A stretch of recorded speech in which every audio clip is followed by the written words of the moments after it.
ठग की बेटी जब मदन पाल को मारने के लिए आगे बढ़ी तो मदन पाल बोला कि मेरे पास लाल नहीं है, मुझे मार के तू बहुत पछताएगी, जिस तरह से बंजारा ने अपने पालतू कुत्ते को मार के पछताया।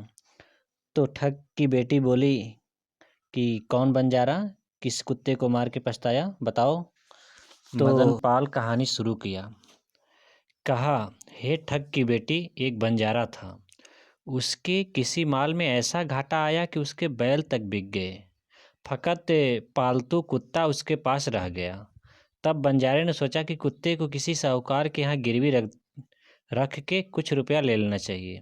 यह विचार कर वह बंजारा कुत्ते को लेकर किसी शहर में गया। एक साहूकार से कहा, जब तक हम तुमको ब्याज और रुपया न देंगे तब तक यह कुत्ता तुम्हारे पास रहेगा।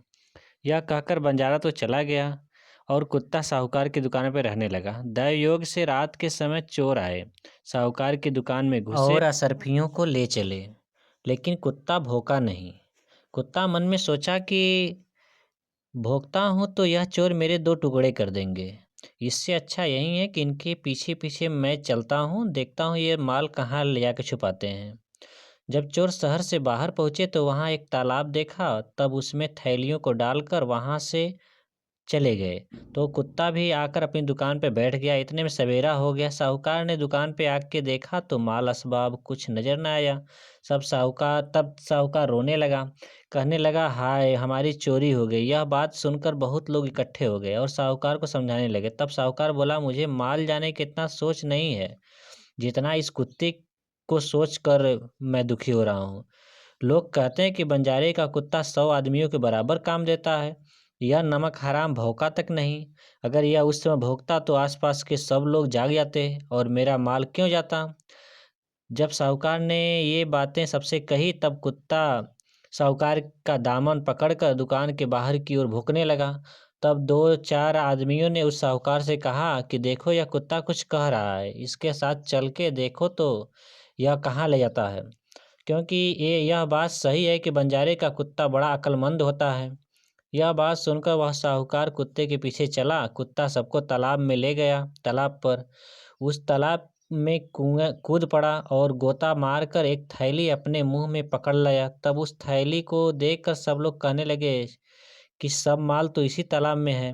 तब नौकर उस तालाब में कूदे और सब माल निकालकर साहूकार के हवाले किया। तब तो उस साहूकार ने खुशी हो कुत्ते के गले में चिट्ठी बांधकर उससे कहा कि अय मेरे प्यारे कुत्ते, मैं तुझसे बहुत खुश हुआ, क्योंकि यह सब माल मुझे तेरी बदौलत मिला है। इससे मैं खुश होकर कहता हूँ कि जहाँ तेरा मालिक है वहीं तू जा। तेरे मालिक का रुपया भर गया, जो सूद ब्याज था वो भी मैंने माफ़ कर दिया। तब कुत्ता मालिक के पास रवाना हुआ। जब कई दिन बाद कुत्ता एक जंगल में से चला जाता था तो इत्तेफाक से उसका मालिक बंजारा भी उसी रास्ते से आ रहा था। जब बंजारे की नज़र कुत्ते पर पड़ी तो उसने कहा कि इसने बड़ा जुल्म किया जो यहाँ भाग कर चला आया। वह साहूकार क्या कहता होगा। आज हमारी सब शान इस कुत्ते ने खो दी और बेईमान बनाया मुझको। बंजारा मन में यही सोच रहा था, इतने में कुत्ता भी पास आ पहुंचा। उसी समय बंजारे ने कुत्ते को ऐसी तलवार मारी कि उसका सिर धड़ से अलग हो गया। वह चिट्ठी जो उसके गले में बंधी थी अलग जा पड़ी। तब वह चिट्ठी बंजारे ने उठा ली, उसको पढ़ने लगा। जब उसमें कुत्ते की कारगुजारी का हाल देखा तो रो पड़ा। कहने लगा कि मैंने अपने ऐसे कुत्ते को मारा, बहुत पछताने लगा। मदनपाल उस ठग की बेटी से कहने लगा, तू मुझे मारकर इसी तरह पछताएगी। यह बात सुन ठग की लड़की बोली कि खैर, आज मुझसे तूने तो प्राण अपना बचा लिया, मगर अब आधी रात से मेरी बहन की बारी है, वह तुझे जीता नहीं छोड़ेगी। यह कहकर ठग की बेटी अपनी छोटी बहन के पास गई और कहने लगी, देख बहन, मुझे तो उस मुसाफिर ने बातों में लगाकर प्राण बचा लिए, पर अब उन लालों को लेना तेरे अख्तियार में है। यह बात बड़ी बहन की सुनकर ठग की छोटी लड़की मन में बहुत खुश हुई, पर ऊपरी मन से कहने लगी, कोई फिक्र नहीं, मैं उसको मारकर लाल ले लूँगी।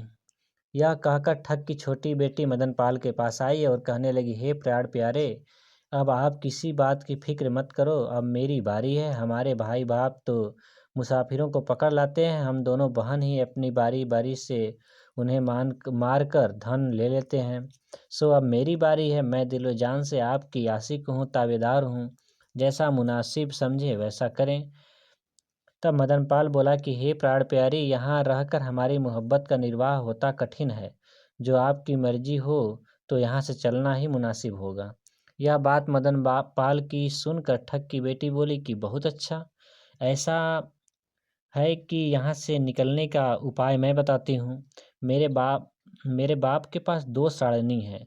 एक तो दिन में 200 कोस चलती है और दूसरी 8 कोस चलती है।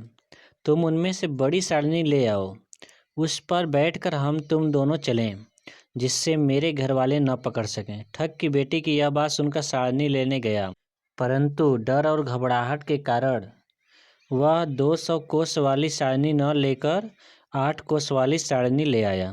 तब ठग की बेटी मदनपाल के साथ चल दी। जब साड़नी चलते चलते 8 कोस पहुंची तो पैरों से अकड़ के खड़ी हो गई। तब मदनपाल और उसकी प्यारी की होश उड़ गए।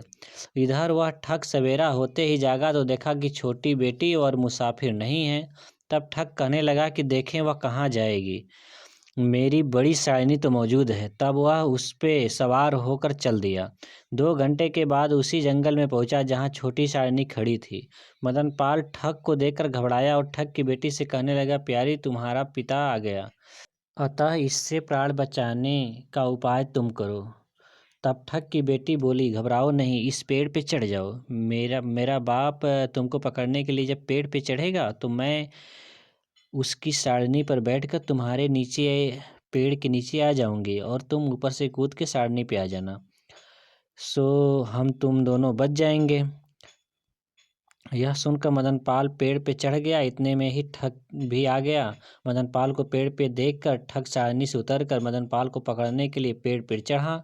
तब उसकी बेटी उस बड़ी सारनी पर चढ़कर मदनपाल के नीचे आ गई। तब मदनपाल ऊपर से कूदकर सारनी पर बैठकर चल दिया और कितने दिन के बाद एक शहर में पहुंचा। यहाँ बहुत दिन तक उस ठग की बेटी के साथ ऐश आराम करता रहा। एक दिन उसने सोचा कि अब तो वतन चलना चाहिए, परंतु उस ठग की लड़की को साथ कैसे ले चलूँगा, पिता देखेंगे तो मुझे देश निकाला दे देंगे। यह सोचकर जब ठग की बेटी सो गई तो मदनपाल ने उसे तलवार से मारकर और कोठे को बंद कर माल असबाब ले अपने वतन को रवाना हुआ। तो मैना बोली, हे तोते, उस ठग की बेटी ने कैसा सलूक किया था मदनपाल के साथ। मदनपाल का जान भी बचाई और उसका माल भी बचाई और उसके बदले में अपने प्राण भी गवाए। इसी से मैं मर्दों से नफरत करती हूँ। तब तोता बोला कि तेरी कहानी सही है, परंतु एक किस्सा मुझे भी अभी याद आया, तो तुम भी सुनो। यह कहानी आपको कैसा लगा कमेंट कर बताएं और तोता मैना की अगली कहानी सुनने के लिए चैनल को सब्सक्राइब कर लें। धन्यवाद।